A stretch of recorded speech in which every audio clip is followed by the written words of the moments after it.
Happy 1st of February for this recording, and welcome to episode 132 of the Plastic Posse. Plastic Posse is brought to you by our fantastic sponsors, Micro World Games, Tankcraft, Tamiya USA, Bases by Bill, and AK Interactive. Also, to all of our Patreon supporters, a big thank you for making this all possible. We appreciate your support. We're a little short today. We're 3 for 5, so we're about, not too bad. TJ is at a volleyball tournament with his daughter, and Jensen is under the weather. So let's catch up with everyone that's here and see what's been going on with everyone's respective benches. Let's start out with JB. Thanks, Grant. My bench, same project that I've been working on the past episode or two. It's the Sturm Artilleriewagen M43, and I think it's pronounced short like SAB 43, but it's a Swedish self-propelled vehicle. This is that 3D printed kit from SS Model I picked up off eBay.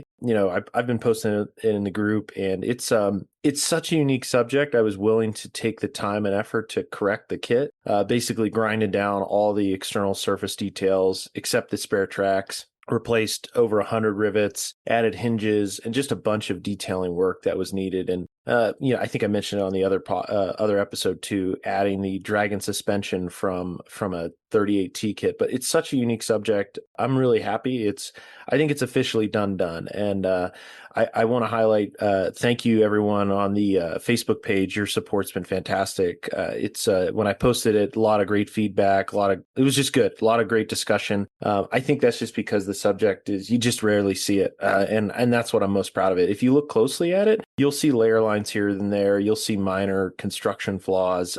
And I would have loved to made it perfect, but as I mentioned to Gabriel Salazar when he gave me feedback, this kit was really built for a show, and that's Winter Blitz. And I think we're all probably happy that Winter Blitz was delayed a little bit. That gave me enough time to really finish it. But I do want to highlight Gabriel. Always I enjoy commentary about builds, and I appreciated his rather direct feedback. But he wasn't wrong, folks. He had said the model was flat. It was it lacked depth. The finishing techniques were very light. The base, even with the rock, it was out of proportion. And to be honest, folks, he was right for all of it. So what I did yesterday was really take that feedback. I even had it pulled up, and I'm like, okay, let's think through how can I fix things that are fixable, while like the rock size I can't change, but maybe I can do something to like jazz it up a little bit. So that started as that's where I began yesterday, and I took a lot of time. I went back, I added streaks, subtle streaks. I added more grime and wear to the vehicle. I bumped up the mud effects with pigments and splatter effects on the rear and forward of the hull. Put a lot more on the wheels. And where I could, I made those changes. I also know these vehicles weren't really that terribly worn. I think the Swedes took really good care of their vehicles, and these never saw combat, so they're not going to be in that harsh environment that combat provides. But they're in garrison. Regardless, went back, updated things, put a lot more chip paint on it with the AK pencils, which turned out I think it really made it pop. So from a vehicle perspective, I tried to implement a lot of his feedback, adding stains to the engine deck and, again, pushing it a little bit. On the base side, there's not much I can do about the rock from a size perspective, but what I am happy about, we were on Zoom last night kind of talking through stuff, and somebody talked about, I was like, oh, I think I might add moss. And they're like, well, what about adding it here and there? And again, it just shows listeners that, find that core group of friends, or just find a group of friends that are willing to talk honestly and openly about your builds and give you direct feedback. I think it's great.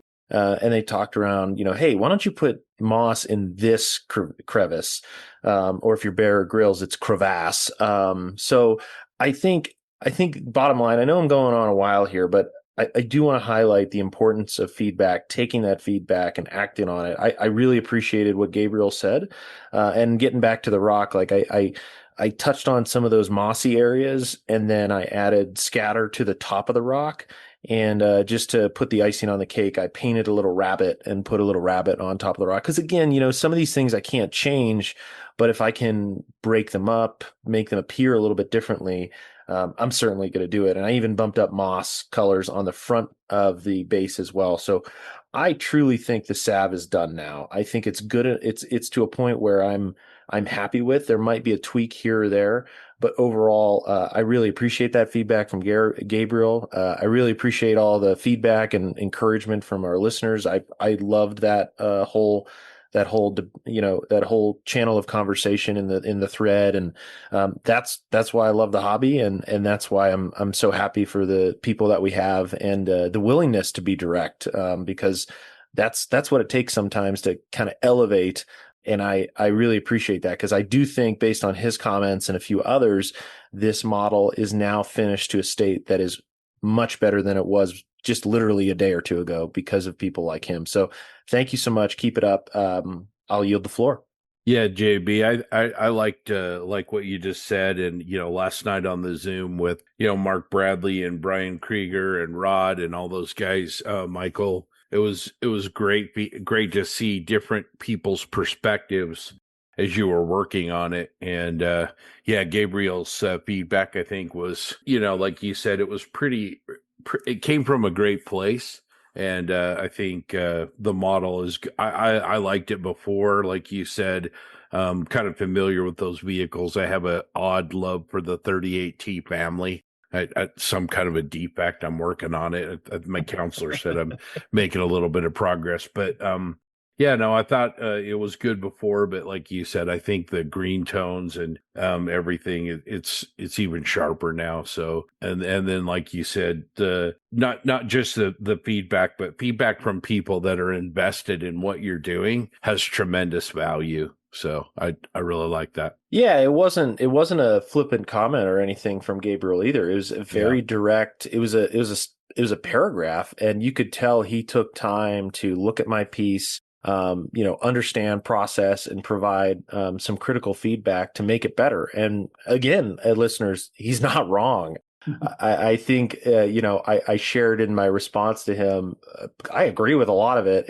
And maybe we talk about this in a future segment, but those are, this build, I made sacrifices to finish on time. And the timeline was Winter Blitz. And those sacrifices, Gabriel clearly picked up on and called me on it. And again, he's not wrong. I appreciate it. And now that I've had the time to go back, I'm certainly going to implement those. And it's not the first time where, literally, it's funny. I put this model on the shelf just 3 days ago. Like Sam Dwyer does I love Sam. He has his tradition is like, open up the case, put it in the case, close the case, and he videos it. And I really think I think it's a little bit, I think it's funny, and also just that hits really home, because once you put it in the case, she's done. At least you feel that way. And this is one of those times where I put it in the case. I actually thought of Sam when I was doing this. But then when Gabriel's comments came by, I'm like, you know what? He's right. And opening the case, pulling it out, and now I'll put it back in. So bottom line, thanks, Gabriel. I'll yield the floor back to Scott. I definitely, there's something to be said for constructive criticism. Always should be, it's a positive way. And it was very positive. And it definitely was, he did what was right. And you took it positively and everything, which was great. That's the way it should be. We'll go over to Scott. What do you got going on? Yeah, so I've had a pretty good couple of weeks. I had kind of paused the Dauntless. I need to figure out which one I want to do, and kind of got hung up on that. So I need to get that done, get it across the finish line. But started a Hasegawa fighter, a science fiction fighter from Crusher Joe. It's called a Harpy. TR got that all ready for Prime. The models basically just needs to be primed and painted. All the construction's done. Really good little kit. It's a Hasegawa kit. It was tooled in 2021. It doesn't seem like they tool a lot of kits anymore, so it's good to see something, and really nice. It's kind of, I think, aimed at moving them and their science fiction kits more towards kind of like a Bandai model, like the similar, I think, JB, you got an N1, and Grant, I know you had one. I just picked one up, and I think, you open those kits to the Hasegawa kit and that Bandai Mandalorian fighter, you can see a lot of common heritage. They're definitely learning from each other, so that was cool. And then the last thing I've been getting back to having a lot of Zooms with our friends and, everybody. And that's been great. It's been really good for the mojo. And we've been doing more of that. And last thing is I got my 3D printer fired back up. And thanks to my good friend, Elaine Rivard, at Elaine Rivard Modeling Shop. We were talking and, he was saying, I don't really know what I'm going to do next. So I said, hey, how about a Battlestar Galactica Land Ram? It's kind of a APC. And so he started working on one and did his usual amazing job. And those STLs are available for purchase from Elaine Rivard Model Shop. And got the back end of the superstructure of the vehicle completely printed, and I'm off into the rest of it. So I'm pretty excited about that. So yeah, that's what I've been up to.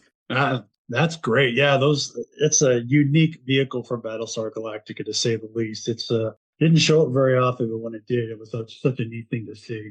Yeah, what I liked about it, it was kind of like a set piece, but it's an actual vehicle. So they took and if you can see pictures of the original vehicle, it's crazy, but they took a Thiokol Snowcat from the 60s and was actually painted red. It was very low to the ground and just rebuilt it from the ground up. And, I don't know how many people are old enough to remember the original Galactica, but they had shots of it moving around. It was a fully functional vehicle. Yeah, I remember watching the episodes where they would jump out of the sides and the back and all that kind of stuff. So yeah, it's a fun little vehicle, and his work is so beautiful. It is such good work anyway. So you can't go wrong with that build. Yeah, Elaine's really good. Yeah, he is really nice guy too. Super nice guy. So myself, I have been working on a kit bash of a vehicle that was built by ILM for Return of the Jedi. They built two of them. They storyboarded them, but they never made it to the movie. They are welding turrets, welders that were supposed to fly around the inside of the Death Star. Basically, it's been a pretty huge kit bash. The last two kits finally arrived for the parts I needed, and they had to come from Hong Kong because they just couldn't find the kits in the States. And but that's been an interesting build so far. It's been fun, and I'm also working on and off on my N1. So I started that. That's a beautiful little Bandai kit. We'll talk about Bandai here in a future, in a question, one of our discussion questions. But yeah, I started that, worked on that a little bit over the weekend or over the week as I was after work and stuff like that. But that's been about really it since the last episode. Those two, just trying to get parts found, IDing parts, and then for this build, and then starting another kit bash for another ILM project that I want to finish up before let's just say October. So, but that was what I've been working on. So that's about it. I love that you're taking these old subjects and you're going down those target lists and finding I need this Tamiya Formula One car, and just like ILM did. That's really cool, Grant. And obviously your pod turned out tremendous, and can't wait to see this little welding bot. That's looking forward to that. It's fun. I mean, it's just I think the chase is more fun than the actual build, if it makes sense. Because I'm looking for 1/20th scale pre-1980s Indy cars from Tamiya, like an M23, and then I'm trying to find them at a decent price, and then it's just crazy. And for this one, you only need two parts out of it, and I'm trying to, justify spending a little bit of money for two parts. But it's been fun, and I've been. There's Jason Eaton is a huge sci-fi modeler. Big, huge Star Wars fan. He's got his Patreon page. I've been a big Patreon fan of his for a long time. He's doing this welding plot also with several other projects for Wonderfest. So I've been kind of pulling stuff off of him, and I've been working on a couple other sites trying to ID parts that were and it's everything from 1/35th scale SDKFZ 22 or 222 gun mounts to a 1/16th scale Tamiya motorcycle Kawasaki. It's crazy, but it's fun. And I think, like I said, I think the chase has been more fun than anything else right now. So it's a little different and a little fun. Now, is Jason the one that does a lot of Machine and Krieger stuff? He did. He did a lot. He was one of the big ones. Started to. I would say him, and Brian are in the same boat where they kind of helped start the Machine and Krieger drive in the United States. Jason built the. You remember Brian Krieger's 120 scale Folk, the aircraft, the jet. That was Jason Eaton's. That was a resin print or a resin cast that Brian got from Jason. The big Luna diver. Yeah, the big one. Yeah, the big, huge one. Yeah. And yeah, the 120 scale. I mean, the guy did a lot of work with that franchise, but he's mostly moved into, well, he's not just Star Wars. He does all kinds of stuff. But yeah, I'd like to get him on the show. I'm going to see if we can get an interview with him. I think that would be a cool interview just to see his past and where he's come from. You know, he's been working in this on and off in this field for a very long time. And some of his work is amazing. That Luna diver was tremendous. I mean, definitely a two-hander model. Yeah. You know, definitely. It was massive. Yeah. I think, I'm not sure, but he did help. I think Brian has a couple of his other kids also, but his resin casts and stuff like that. So yeah, Jason's kind of really known for what he's done with the X-Wings, the studio scale X-Wings, the Red 5s, Red 4s, all those, the Pyro. I think he does have one of the original Pyro parts of the original Pyro X-Wings that he's working on right now. So just amazing stuff. But yeah, like I said, I think I'm going to reach out to him, see if we can get him on. So that would be kind of a great interview, I think. All right. Well, that's about it for that. So let's go talk about some models that caught our eyes in the Plastic Posse webpage. And I am going to let Scott start us off on this one. All right. Thanks, Grant. Well, I'm going to go two subjects today. We'll do a couple each because we're a little shorthanded, but I want to start off with John Bryan. We talk about his stuff a lot and for good reason, but his Huey helicopter, man, he is using these, I think they're little balls of solder to replace rivets. Nuts. I mean, just unbelievable. John, you are a madman. Yeah. In all the right ways. It's so good.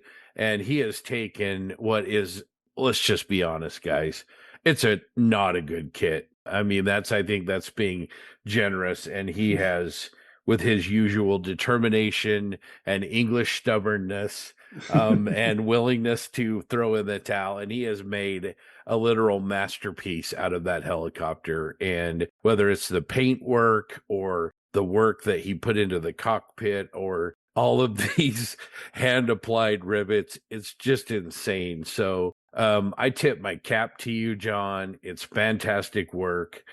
Expect nothing less from you, but I mean, you're just tremendous. Great job. All right, JB, what do you got? Well, hold on, Grant. Oh, I'm sorry. I got one more. I got another one. Sorry, folks. That was I'm my greedy. fault. I'm greedy. I took two. No, you're All right. right. We're down two people, so we should do two apiece. That's my fault.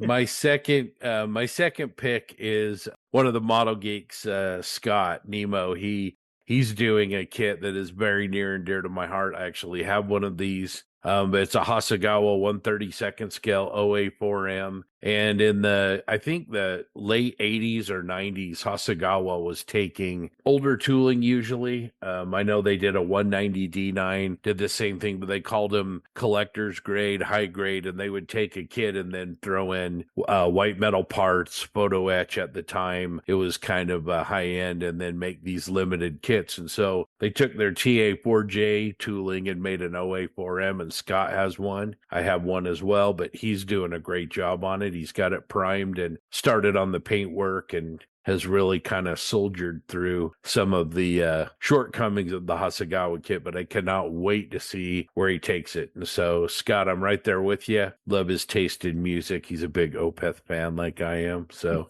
that's really good. But we also like the OA4M. So great job, Scott. Really liking where that's going. All right, this time, let's go to JB. Yeah, this was pretty easy. I probably picked what TJ was going to pick, so at least for my first one. Shout out to John Hale. John Hale's Sherman, I believe it's an M4. It's awesome. I've known John a long time, way back when I used to live in Dayton over a decade ago. And the build that, obviously I'm calling out his M4, but the build that I've always known John for was he did Cobra King literally over a decade ago, and I've never forgotten that build, and it stands as one of the best Shermans I've ever seen. So it's very fair for me to call out his Sherman for something I really enjoy. He's a great modeler, Ohio region, tri-state region, and he's a super reserved dude, but he's one of the best there is when it comes to olive drab and Sherman. So shout out to John. Keep going. Love. I think he's also upped his production, or I guess I should say engagement, which has been great. He's been finishing a lot. He's been sharing a lot of photographs, whether it's this Sherman or another. He shared some really great techniques on applying everything from washes to mud effects. So I really appreciate that engagement from him. He's a good dude. I can't wait to see him and the finished product at AMP. So that's my first call out. Easy one. I'm surprised I was able to snipe that one. Yeah. I think TJ enjoying the volleyball tournament allowed you an in there. But one thing I noticed, John, on the finish of John Sherman's, he does a lot of them, but man, he always seems to get his green, his olive drabs to be really rich. Yeah. I really like the way that he approaches not just the color, but also the way he finishes. It seems really deliberate to bring out the richness of those finishes. Oh yeah, I agree. Definitely. I think his toning of the greens in different areas of the vehicle are fabulous. He just does a great job, like you said, Scott. I think we might need to bring him on so we can talk about that. Yeah, that's a great idea. I've really been enjoying. I think TJ's kind of on a Sherman break, but we've had Ken Childress who's working on that Firefly, and then oh damn, it's amazing. Yeah. Just and then this Sherman as well. So we've definitely had continued love for the venerable Sherman tank with these really talented guys. Definitely. I mean, there's been some really beautiful Shermans coming out lately, and it's just we need to get them on the show. Yeah, my second one, of no surprise, I think we've mentioned his name at least once already, but Sam Dwyer's Big 109 from Airfix. It just looks awesome. I think Sam, as we know, fantastic modeler, but the 109 he's just built, he really has a knack for those late war Luftwaffe schemes. And specifically like the creams and some of those earthy greens and brown violet and blue, and especially with the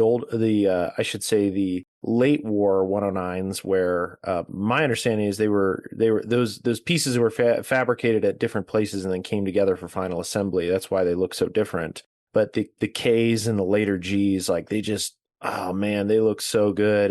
And Sam's work not only on the Airfix one that he just finished, but also and obviously the K from Qatari, and then the 48 scale ones he's built as well. Like he is he's my Panther Expertin, but he's my Panther Expertin / consigliere. But as I build a 109, I think he's going to turn into the 109 consigliere. His new call sign is Willie, because I think he knows more about 109s now than Willie Messerschmitt. But yeah, obviously my shout out to Sam. What I really appreciate about the piece is he's got all the panels open, and you can just you look at it, and this is where, like, love or hate AI, this is one of those moments where you could ask AI, especially some of the camera angles that he shoots at.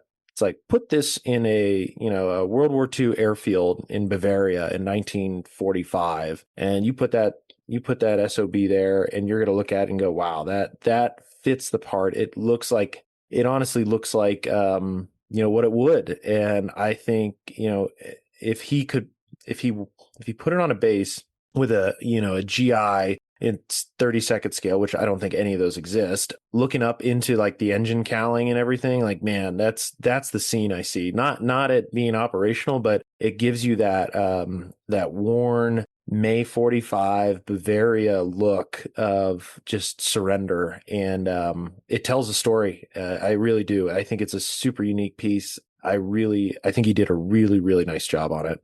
Yeah, he did. The video on it is amazing. I like you said, JB, that I like the fact that it's got two different colored wings, two different style of camouflaged wings. And he brought that off of the one, I believe it's in their museum there in Australia. The markings that he did, the way he did all that, God, the guy is so amazing. And with aircraft, I mean, with everything. I mean, we've seen his armor, we've seen whatever he does. It just seems to be such a high standard that you just cannot, not just stop and watch his videos or just look at his pictures for hours on end.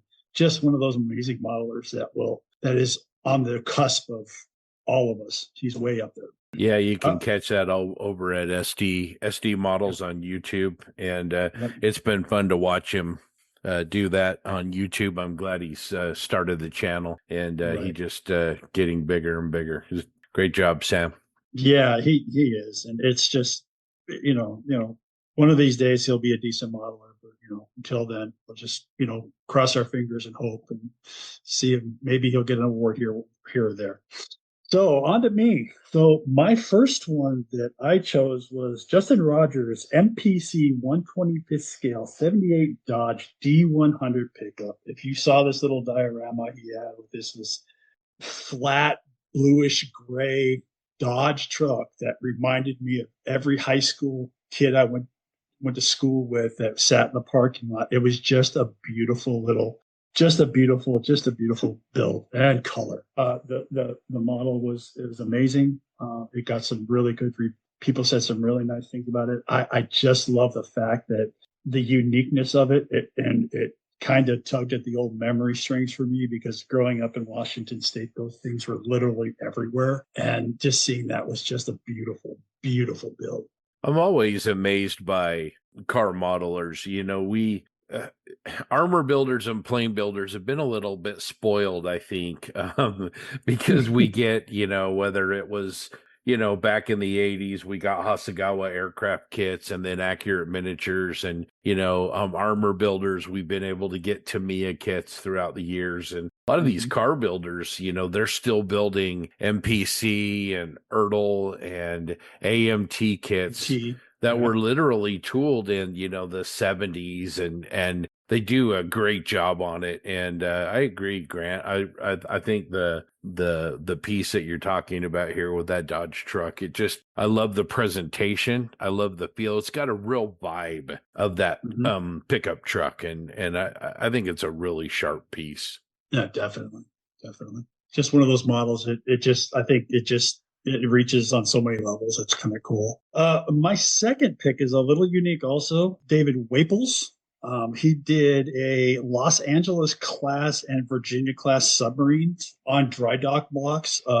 Small but amazingly painted, amazingly detailed. Used 3D parts on his tower and everything. The subs on the back, the small like escape subs, or if you want to call them seal subs or whatever you want to call them, the small ones, it's beautifully done. The whole kit, the whole things are just really, really nicely done and unique. You don't see much ship models around, so I really think this is a neat little build, especially submarines. Submarines are actually pretty cool in my opinion, but because you don't see the silent death kind of guys, and it's just a really, really cool build. Really, really good work, David. I really appreciate you sharing it. It's a great display, like you said. I like how we're getting more and more of these presentation kind of builds. I really like them. Not taking credit for anything, but I really like seeing the way that subjects are being displayed, and it's, for me, it's constant inspiration on how to look at how do I want to show this build off, and how do I want to base it, or how do I want to tell a story with it, and I love it. It's really, really great. Before we move into the next segment, Grant, I want to throw a curveball here. I want to talk about some items that I picked up this week that were just amazing. I want to talk about that. And then also today we have in the posse, we have a lot of birthdays of some good friends. I want to highlight Steve Zaloga. Happy birthday, Steve. Yep. You catch up with Steve. It's been a while. John Marley down in Australia, who's huge part of the 48 and 48 global event that we're going to be doing in March. So happy birthday, John. And then Paul Gloucester, who is a great guy and a great modeler. So wanted to wish those guys happy birthday. And then as far as the items, getting back to that, I ordered a bunch of resin for my M3 half track from Andy's from Jeff V. I'm just going to call him Jeff V because I'll mess your name up, Jeff. I'm really sorry. But Steel Pot Studios, if you guys haven't purchased anything, you guys need to check them out. Now, full disclosure here, I paid for this with my own money, with my Scott funds. This is not sponsored, but I got his too. He has like some mega sets. I can't remember what he calls them, but like a front of the half track and rear of the half track set. And then I also picked up just some individual bags and duffels and things like that. And what I got in the mail was just tremendous. The packaging, he took the individual pieces, bagged them, and then put them inside hard plastic containers, labeled the top. There were decals. I mean, we're talking just little bits of stowage and ammo cans. There were decals in the package, instructions in a couple of them, but the attention to detail was absolutely amazing. And if you guys are thinking about, picking these up, I'd recommend them. We're really fortunate. We have our buddy Steve at Value Gear who produces amazing work, and Jeff has done some great work here. So I'm really excited about what he's made, and I was really kind of felt like I got more than I paid for with these Steel Pot Studios. So check them out if you haven't. But I really highly recommended those things. Well, Scott, if you're calling out things that you've picked up, I guess I got to do the same. There's no shortage of retail therapy in my household, but obviously, I got the N1 from Bandai. I think that's a freaking fantastic kit. I didn't know what to expect. I picked it up off Amazon for the price of, I think it was around like $45 to my front door, but it's sweet. And I really want to build it. It looks like a good slammer build too, but I got to connect with Jeremy Moore, our natural metal whisperer. And I also want to highlight the other thing I picked up, and it's not in my hands yet, but I saw Vincenzo Lana on Facebook paint up the Chernobyl bumper car from Blaze Workshop, and it was actually designed by Shanma Model Studio out of China, actually Taiwan. And I'm excited to get it. I actually bought two. They were $20 a piece, and then I think I paid $20 for shipping. And it was like, shipping's $20, but I'm like, it's overseas, whatever. I want it. But it's a bumper car from Chernobyl. So it's and man, you literally Google bumper car Chernobyl, and there's so many. Most of them are yellow, but the patina and the weathering and the rust and the leaves and the green weeds around them, like it just screams mini vignette. And I'm super excited to get it. So I paid with Banani dollars, or Banani bucks, I guess you could say. So I'm excited to get that, and then I think I'm just gonna pull the trigger today. That new Grief from Andes. I mean, come on, Yeah. Scott, you got to buy one too. I mean, geez. Yeah, John. Well, you and I were talking yesterday, and these 16 scale kits, if you get them on the pre-order price, I mean, Andy just makes it so tough to say no. I mean, the kits, the DOS Work 250s are beautiful, but those radio antennas, the radio sets look, almost aftermarket in them, really impressive. And what is it? $79. I mean, for a 1/16 scale, you got posable steer. I mean, it's just and figures. Yeah, you almost just have to. I mean, it's just that good of a value. And I saw that bumper car, John. I hadn't seen it before until you purchased it, but looking at it, I think Chernobyl is so. I mean, it's almost like legendary, the photos that you're getting now of the abandoned areas with these amusement park rides and, buildings full of decay. And I think you're going to crush a project with that. So it's so compelling. Yeah. It's a beautiful little kit. I saw it on Instagram yesterday, like you said, and someone had painted it, and they painted it the yellow, and they did a blue one, and just amazing. It's like, I mean, $20 for that thing too, and it's great price. I mean, it's just it's a great build. It's going to be fun. It's different also, so that's really makes it interesting and fun. And then Grant cornered the market on vintage Tamiya race car kits. So and PC kits, and let's see. Anybody need parts from a Bospar, 120 or whatever, 172nd scale to my boat from the 70s? I've got a whole bunch of those now. So I'm just cornering parts. I did get a cool little thing it did get a cool little thing. So I found this on eBay. It's a Vassin, and it's a thing to clean your bench off. It's a gun for blows air, and it has 3 different speeds, 3 different kinds of ends on it. It doesn't. You can put it on low, so it doesn't blow all your ports everywhere. But it's great for getting dust off your table or dust out of your area if you've been sanding or doing any kind of resin work or sheet styrene work. It has such a beautiful little activity to it. So I got this on Amazon. It's a little tool, but it's something like that is you'd be surprised how much time it saves by just having to stop and clean everything by hand. But no, I just throw this out there and it just takes all the dust away. So that's been my basic build.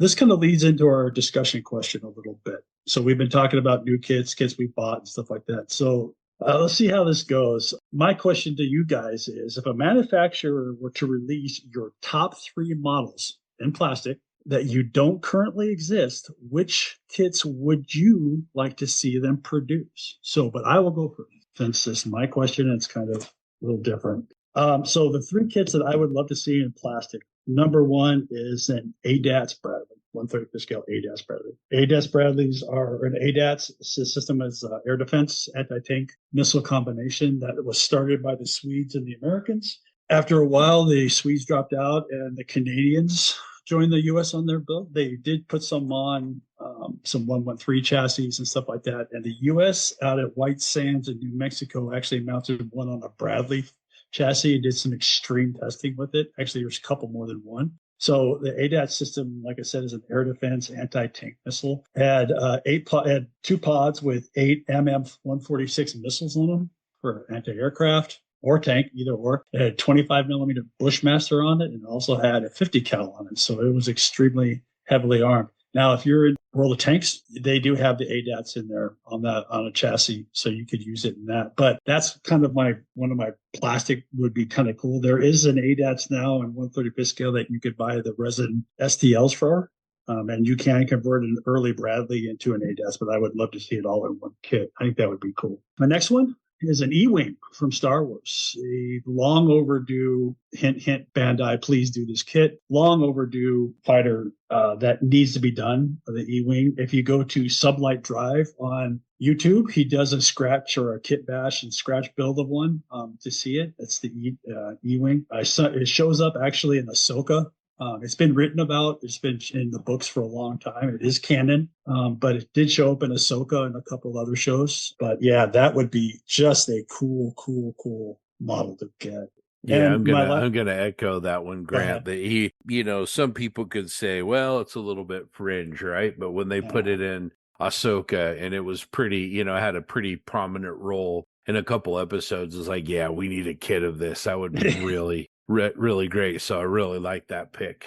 Yeah, that would be a fun model for them to do. And they basically have the parts for it. They would just have to rearrange a couple things and do some cutting and stuff like that. But we'll see. And my last one would be really interested about the Ghost Armies that were in England during World War II. I'd love to see someone try and do a plastic inflatable Sherman or one of the trucks that they used or the Jeeps that they used to move around with 4 guys. You guys all see them moving them around. They also use this kind of technology in the desert. The British used it a little bit for some of their vehicles. I'd actually kind of even like to see the wood ones. The Germans put up wood tanks, especially in the Salo Heights area in 44, 45 to confuse the Russians thinking they had more tanks. I think that would be kind of a cool, unique plastic model build if they could do it. Just something a little bit different would be kind of cool. That's mine, and I hope some of you guys agree with those and some if you can think of your own. But I'm going to go over to Scott now and see what he has to say. Yeah, thanks, Grant. That the D-Day Ghost Army, the inflatable tanks, that could be pretty cool. That's a great idea. Multiple That's scales. cool. Yeah, I mean, talk about setting a scene. That would be really cool. So, all right. Well, I'm going to start with an aircraft. I love the Piat CR-32. I think it's trying to think. I think it's ICM makes a really good CR-42. So they're most of the way there. The difference is the engine. Instead of a radial engine, the 32 had an inline liquid cooled engine with a radiator, and it's got a lot of character to it. And so I would love to see that. I would jump on that, even though I'm not primarily an aircraft guy. I've thought about the 42 several times, but I just like that. Like that chin intake and radiator on the front. It's just really got a neat look to it, very distinctive. And those Fiat biplanes were actually really good in a dogfight, apparently. So that would be cool. I would like to see my second choice. I would like to see this one. We have kits of it. We actually have two, but I want to see a good Tidarium shuttle from Star Wars. So we have the old ancient MPC ERDL model. My buddy JB got me one on a deal at one of the shows, and it's good to have. And it's decent for its day, but I'd love to see a newer kit. I think Rebel Germany did one as well, kind of a smaller ish scale, not very good, very almost like a toy. So we need a good, modern tooled Tidarium. It's in many of the movies. It's definitely something that I think would sell well. So hopefully we'll see that. That would be great. And then coming back to my roots here, a Mark III Colonial Viper. There was a what do you call it? Like a special series, kind of done called Blood and Chrome. And it's kind of a prequel where they go back to the days of Commander Adama when he was younger. And they had, along with the Mark II Vipers, which I kind of like, but not a lot. But they had these heavier, bigger, wider, longer, more heavily armed and armored Mark III Vipers. And I really like them. You can get some STLs a few places. None of them really terrific, that at least not that I've seen. But an injection kit of a Mark III would be really cool. Probably a pipe dream, because I don't think anybody has the IP on Galactica right now. I know when NBC bought it for Peacock, all of the kits, at least here in the US, went away as far as the IP licensing. So, but those would be my choices: the CR32 in 1/32 scale, a good Tidarium shuttle, and Colonial Viper Mark III. I have like 20 others, but those are my top three. I like the Tiberian shuttle. That would be nice, because it's so easy to convert it to the Vader one and all that kind of stuff. So it'd be cool. That would be cool. Yeah, that's a good shout, Scott. I have that Ertl kit as well, and it definitely needs a Bandai Redux. It needs the TLC from them. I'll kick off my three. Two of them probably aren't surprising. One of them I'm definitely biased on. I'll go with my first one. I'll talk about is like a genre 1/35th scale Italian tanks, and specifically the 1340. I'll just call out. I think it'd be awesome to see TACOM do a series of those. I think out of all the companies, they would likely be the one that does it. I don't see anyone else doing it, to be honest. But I think TACOM, if they did the three variants where it's the 1340, they did the Somvente, the one it's like a box with the short stubby gun. And then I forget what the variant is, but I really love it. It's got the same chassis, but it's the long gun with the rear fighting compartment. It's not ringing a bell right now, but like that vehicle, I actually have a 3D print of it from SS Model because I liked it so much, and I picked it up. But it's a really that's an underserved area, and I would love to see TACOM do a series of them. I just think it'd be great. And then I think they could even bang out the interiors for them as well, since there's obviously they were all hand built, but I think if they could just get something in the ballpark, I'd love it. The other one, I know I'm playing to Scott's emotions in this, but I do think we have a lot of German tanks out there. Let's not joke about that. There's absolute crap ton, but I think one that is underserved in a scale is the Hetzer in 1/16. I truly believe that is one where if Andy wants a knockout of the park 16th scale kit, that is the one, because I think it's the right size. I think it's got so many different schemes, and I think they could really it'd just be a really great piece. And I'd probably buy 3 of them. Oh yeah, at least. I mean, the CAD work is done. Mhm. Tacom had what I would call a fairly comprehensive approach. You have the early, mid, and late, of course. Mhm. Air quotes, right? But then Mhm. you've got the Flampanzer variant and the Kugelbits, kind of paper Panzer variant. Mhm. So yeah, come on, Tacom, nudge, nudge, and Yeah, there's also the recovery version too. The recovery Yeah. app. yeah. That's another one. Yeah, and it's such, John, it's such the reason I've been clamoring about this. The Hetzer is the perfect size Yeah. for a 1/16 scale vehicle. I mean,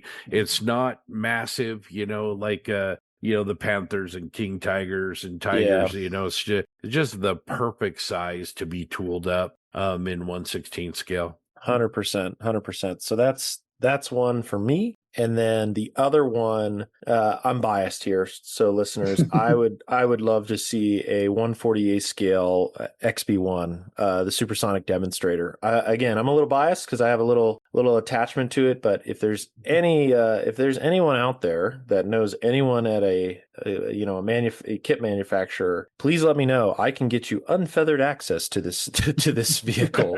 Because John, I'd love to see it in 48th. you know what we ought to do? We ought to corner Eric Kane and say, Yeah, Eric, Yeah. can do I call this. you Eric? We need you to do this. We need you to do this. Yeah, I think he's got that Have Blue done finally, Yeah. and just an incredible job on that. Eric is a really skilled engineer as well as modeler, but yeah, maybe we need to put the heat lamps on him and say XB1. Yeah. Let's get that done. No, it's a Yeah. beautiful aircraft. Yeah, it We've is. been able to fortunately see it in person, and also definitely watched it when they broke the sound barrier and saw the video of that. So I think it'd be great. I'd buy one. I'm in. Oh yeah. Yeah. So it's what makes it easy is there's nothing classified on it. We're very it's a very open, airframe, and there's a ton of information on it already. And I think it'd just be a cool subject. I think it's a niche subject, let's be honest, but I would love to see 48th. It'd be pretty big. It's about the size of an F-104, and she sits taller. But even in Mhm. 72nd might be a good kit. So that said, would love to see that. But I think bottom line is maybe a meta comment on all of this around kits we'd like to see molded. For me, it was actually kind of hard because there's so much good stuff out there, and honestly, I was leaning the way of like sci-fi stuff. And I know Jensen isn't here, but he had mentioned the Vertibird from Fallout or anything from that universe. I think those Yeah. are the types of subjects as we see new series come out, whether it's sci-fi, fantasy, nonfiction, subject matter that is tied to those, I think is a big opportunity and an opportunity to bring in people to the hobby that would otherwise not be sucked in, I guess. So Right. Yeah. I going back to the XB1, John, that's a historic aircraft. I think it's mhm. 2 or 3 decades from now, I think people are going to look back and see what Boom did, and I think they're going to say, okay, this was an important aircraft, and what you guys did broke down a lot of barriers. And then going back to the Vertibird, that is a really cool vehicle. I'd buy one of those too, Bandai. So, Yeah. Yeah. Yeah, it's another thing. Who's got the rights to build off of Fallout? But yeah, the thing is too is I think that we've seen in the last couple of weeks with the Nuremberg show going on and everything, a lot of fantastic kits come out. The M3, M3A1 half tracks from Andy and 135th scale. The Tamiya brand new retooled or new tooled M24 135th yeah. scale. Kotar's coming out with brand new kits. Aerofix is coming out. I mean, just some of the stuff we've seen has just been a phenomenal. It's just this last couple weeks have just been just like a blizzard of new stuff, and thinking about what you want to see, what you would like to see it was kind of a little bit hard for me, but then I went to my sci-fi side and it was just like, yeah, it was pretty easy. But I just think that we're in a great time right now. We're seeing so much come out and seeing some of those things that we've always wanted to see in different scales and stuff like that. And just with the introduction of kits using 3D parts now and all that kind of stuff, I think it's just going to get better and better. These lists are going to get smaller and smaller because I Yeah. think it's just going to come out. I think it's interesting, Grant, in support of this topic. Mm-hmm. And I'm excited to see kind of what our listeners, what their lists look like. Right. When they post on the posse, kind of what kits are they looking for. But look at what all of us collectively are working on right now. I'm working on a Land Ram from Battlestar Galactica. I mean, that's a subject that, has never been kitted and it's Mm-hmm. available. John's just worked on that Swedish assault gun, which you never see. It's never been kitted. And you're working on an ILM pod that wasn't in the movies, and it's never been kitted. So, like you TJ with the said, Sphinx. yeah, TJ TJ with the with the Sphinx. Sphinx, Yeah. exactly. Yeah, I mean, and so whether it's a kit bash or whether it's a 3D print or whether it's a resin conversion, we really, really are lucky. But like I said, there we can always wish and dream, for an E-wing or an ADATS Bradley or a CR-32 or a Hetzer, which should already be done. By the way, we got some definite slacking going on. But listeners, what are you looking for? How Yeah. about a series of 1/16 scale American and British and Russian motorcycles? Some Mm-hmm. Harley Davidsons and Indians, or like John said, I love that the Italian tanks, get some good kits of those. Mm-hmm. The French armor's been getting a lot of really good, well-deserved love over the last few years with the Renault and the Hotchkiss and the Char and the Somme. It'd be awesome to see the same treatment on the Italian stuff. Maybe even get some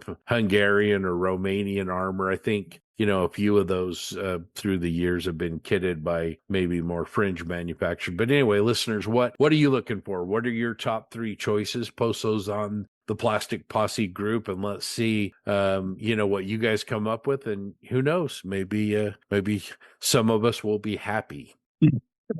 Yeah, that would be great. But please just go ahead and post those up and tell us what you're looking for. Any scale, any product, anything you want to talk about, put them on there. All right, I'm going to pass it over to JB for some shows coming up. Yeah, thanks, Grant. I just want to highlight some shows in February that some of us will be going to. The first is going to be February 14th, so it's 2 weeks from our recording today. It's the Northwest Scale Model Show, Model Mania, at the Museum of Flight in Seattle. This is a display-only show. This will be my 5th year going, I believe. I think this is one of the best shows of the year. I really enjoy it. Again, no competition, no vendors, purely for the love of the hobby. Shout out to Josh and Cobra Plus. So Josh and Jim Bates, they're big helpers in that show, and also with the clubs up there as well. I think major shout out to them. It's just a really fun event. The museum leans into it. It's a beautiful museum. It's a wonderful setup. They have seminars. It really exemplifies the best parts of the hobby. And I know this year the posse won't be there in force. I think we just need to make some tough choices, but I have my flight booked. I plan on going. I can't wait to go. I know John Everett's going to be there with one of his kiddos, and there's going to be definitely some other folks. I hope Jeremy Elliott makes it because, yeah, it's a fun time. It's a really good time, and we're very much looking forward to it. If you're interested, folks, it is February 14th, and it extends into Sunday. The Saturday is the big day. And that is display only. If you bring a model, you can get in free to the museum, which is worth it just for that. And you'll just find a good group of folks that are talking about the hobby, and you'll see several thousand models on display. And we always discuss that, like, there's no better place for a show other than like displaying your work under an M21 with a D21 drone. I mean, there's no better atmosphere than that. And yeah, it's just great. A lot of good people up there, and they do a hell of a job. And then Emils, which is Skyway Hobby over in Renton. It's less than 10 minutes from the show. That's a fantastic destination as well. Again, you don't have vendors, but you can certainly pop over to Emils. A lot of show participants go over there, and it exemplifies the old school hobby vibe. So yeah, I'm gonna miss Scott up there. Maybe he'll hop in the car and join me. Doubtful, but I'd love.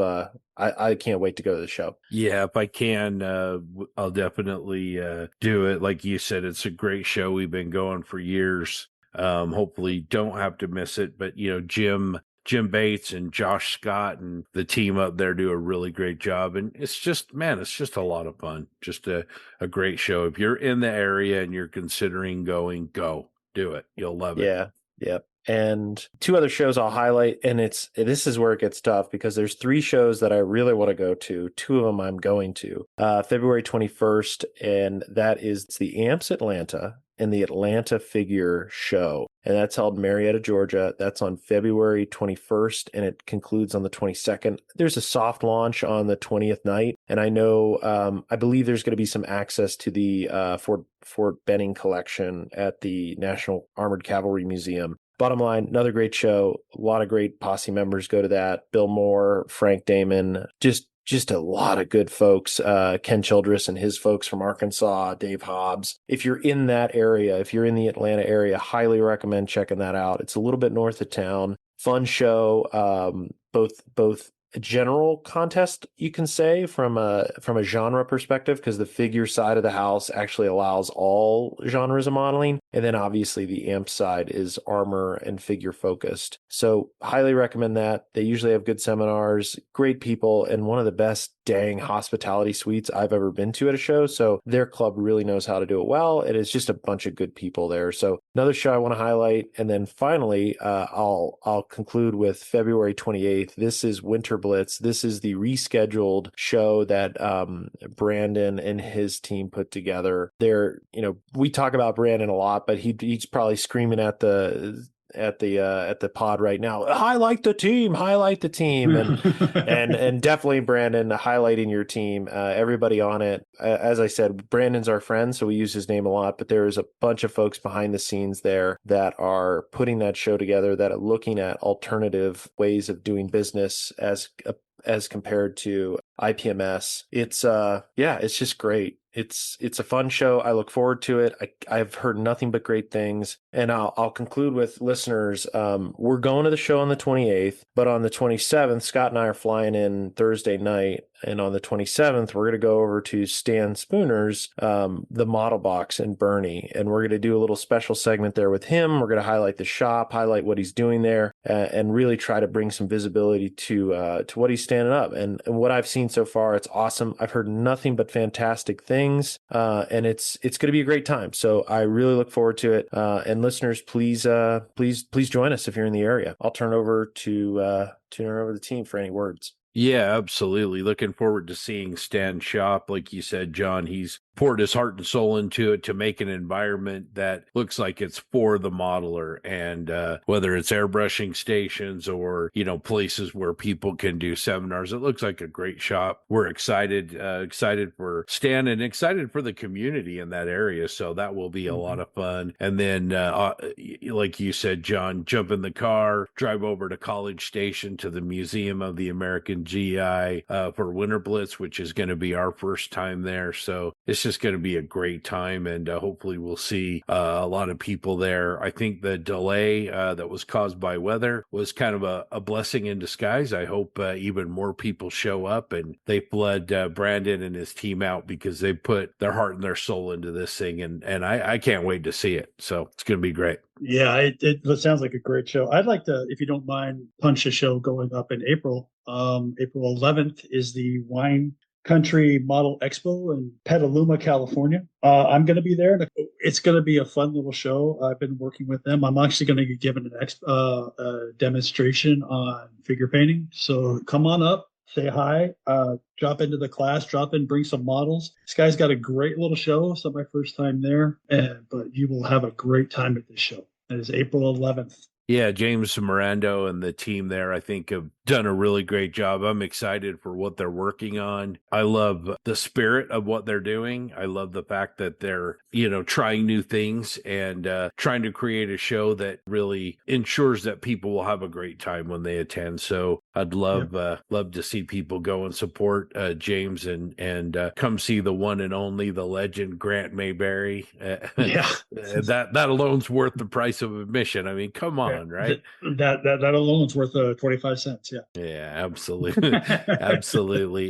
Bases by Bill is your best U.S. source for one-man army paint masks. More than 80 sets for aircraft and armor, and growing every month. Every set ships free. When your aircraft project is complete, don't forget the base. Choose Japanese or U.S. carrier decks covering the 1930s to today, or airfield-style bases that elevate the presentation of any build. Do you need something truly special? Bases by Bill also makes custom cherry hardwood bases with engraved details or full-color placards, unit emblems, and national insignia. With the show season here, Bases by Bill can create major trophies and 1, 2, 3, or gold, silver, bronze awards.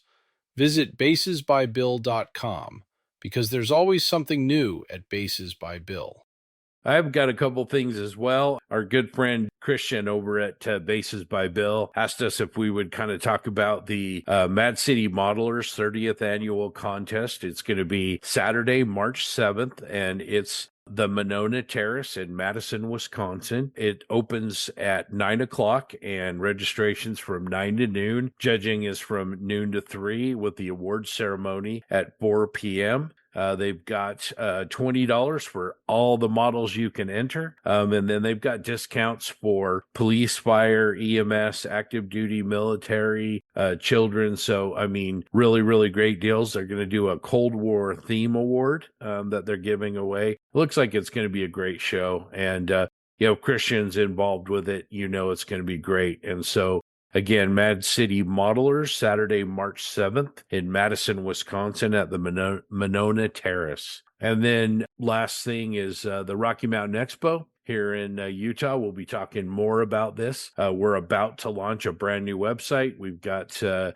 done some work on our logos. We'll have a brand new website. We'll have a new social media look. That'll all be coming very, very soon. We've been working hard on that, but we have a new venue as well. It's going to be May 22nd, 23rd, the first 2 days of the Memorial Day weekend. And if you're thinking about coming, please do. We're really, really excited about what we're building out in Salt Lake City. Again, trying to build an event that is a little bit unique and a little bit different and something that I think people will really, really enjoy coming to. So anyway, stay tuned for lists of seminar presenters and demo presenters, as well as, obviously the show and the contest and everything. So that's Rocky Mountain Expo, May 22nd and 23rd in Salt Lake City, Utah.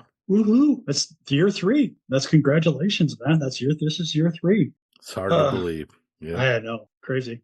All right, everybody. That's the end of episode 132. And I really want to thank you guys for all hanging together and hanging with us through this thing. Again, we want to thank our sponsors, Microworld Games, Tankcraft, Tamiya USA, Bases by Bill, and AK Interactive. Been a great time, guys. Missing a few people, but it's always been fun with you guys hanging out and talking. Don't forget, what are your top 3 models that you want to see that are not out right now? So put that in the Plastic Posse Facebook page.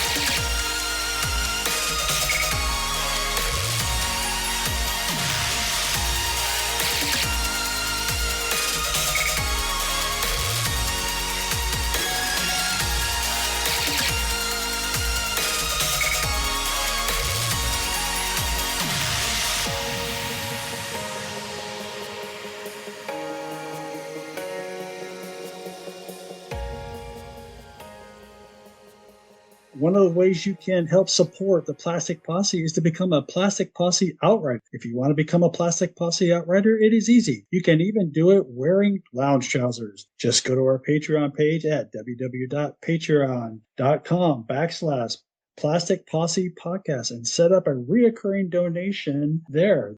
These contributions help offset the cost of bringing you the posse. There are 3 different tiers of support, starting with just $1 a month. There are some great benefits of being an outrider.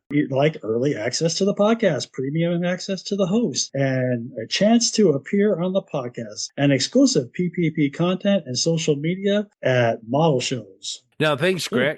We really appreciate the Patreon providers. We've actually had 5 new Patreons added this week, which is really exciting. So thanks to everybody that has done that. You know, fun fact, the Posse Patreon was actually started at the request of our listeners and our community. And it's been really tremendous. People definitely want to jump in and help with the 48 and 48 event that we do, with what we do to support local model shows. And other things that we do as well. It helps buy merch, stickers that we hand out, t-shirts, things like that. So there's a lot that you can do to kind of be a part of this community and support what we do. And it's just honestly, just deeply appreciated that we have a group of engaged people that are really a part of everything that we do. So thank you from each of us. Well, let's get on with it and recognize our amazing deputy marshals. These loyal contributors support what we do, and we genuinely appreciate each of you. We've got Robert Klein, Brett Avance, Brett Johnson, Angel Garcia, Carl Duran, Pat Brown, Ryan Smith, Alamo Squadron Model Fiesta, Curtis Towers, Winston Gould, The Quiet Corner Modeler, Daryl Miller, Rob Booth, David Clark, Richard Lane, Robbie Knopfs, Wesley Becker, Eric DeGleish, David Wassel, Matt Tupman, Zach Pease, Brett Marquette, Greg Williams, Nick Wolf, Sean Earl, Black Hat Scale Models,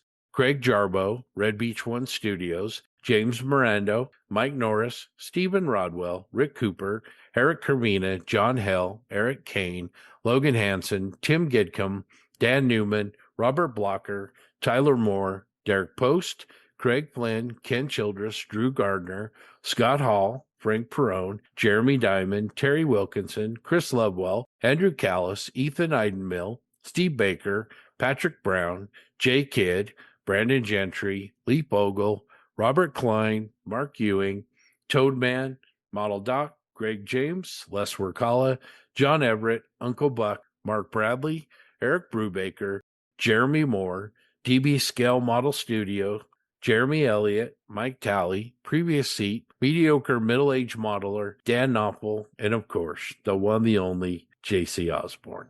All right, let's not forget our posse foreman. This crew is made up of posse outriders who give the deputy marshals a hand, and we thank them for their support. With that, Andy, the voice of Bob, Graham, Keith, Dwayne, AK Armor, Bill, Casey, Treese, Russ, Stefan, Mickle, LeVar, Gil, Mike, Michael, Scott, Emery, the Krieger, Aussie Modeler, Jeff, Eddie, Ross, Warhoff Models, G. Baker, Tom Stuff, Crazy Loca, Len, Cliff, Damien, Cody, Nukeman Mike, Paul, iBones Models, Mr. Grizz, Jackson, Joel, Chris, Jamie, MD Models, Papa Steve, Munsell, JV, Eric, Matthew, and David. And of course, our $1 and free posse outriders like Michael Butler. Thanks, guys. As mentioned by Scott, we appreciate all your help, and just bottom of our heart, thank you. We really do appreciate it. You make it worth it. So thanks so much. We'll see you in 2 weeks, and let's keep those brushes pointy. Go Seahawks. Go Seahawks. I made that up, by the way. I just threw that in there. We're doing it live.